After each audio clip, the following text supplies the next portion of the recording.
cành lá không còn xa anh như giấc mơ của anh rơi xuống đi tìm kiếm câu trả lời. Anh đánh rơi vươn dài đôi tay ôm thầm mây anh không khó khi ngày hôm nay còn lại gì ngoài lý do. Nhìn áng mây mong mơ anh bay lướt qua thân nhà anh ngỡ ra rằng chính câu trả lời.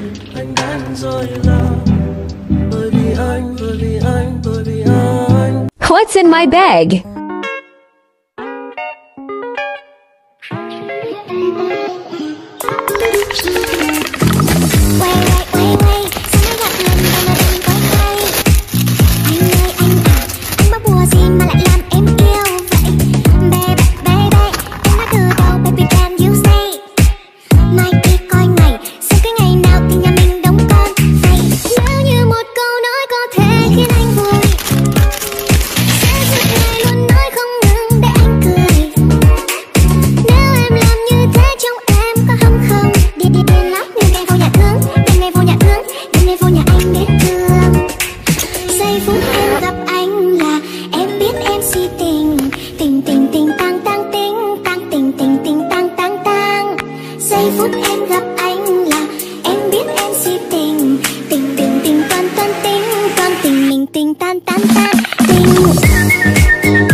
hơi khát khao, trao nhau tiếng yêu ngọt ngào. Sao đôi ta cứ hoài ngập ngừng khi đôi tim dùng tiếng yêu thương. Đừng ngại chi vì từ bấy lâu lòng thầm mơ đưa sáng đôi. Dẫu có thấy mưa mai sau dòng đời cuốn xoay, ấm áp đôi ta dòng hận mang bao lỗi lầm. Dù mai sau forgotten romantic all my life. 내 주위는 어떤 lovely day. 내 눈 속에 비친 arrows. I'm feeling lonely. 그 말 끝에 꼭 말해줘요 honey. 다시 crying in my room. 숨기고 싶어. But still I want it more, more, more. I give a second chance to Cupid. 날 믿은 내가 정말 stupid. 보여줄게 super right. Love is in me.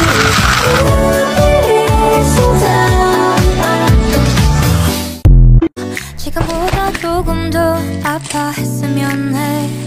미안해, 미워해, 아직 널 좋아해. 내 지친 모습이 안쓰럽긴 해도 나는 또 아직도 네 눈을 마주칠 수 없는 걸. 나는 여전히 내가 참 미워 보이지. 파랗게 blue blue 우리가 칠해지네. 서로의 마음도 파랗게 멍들어갈 때 내 맘은 true true. 너와 함께 있을 땐 사랑받던 모습이 그토록 아름다웠는데.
Wanna be your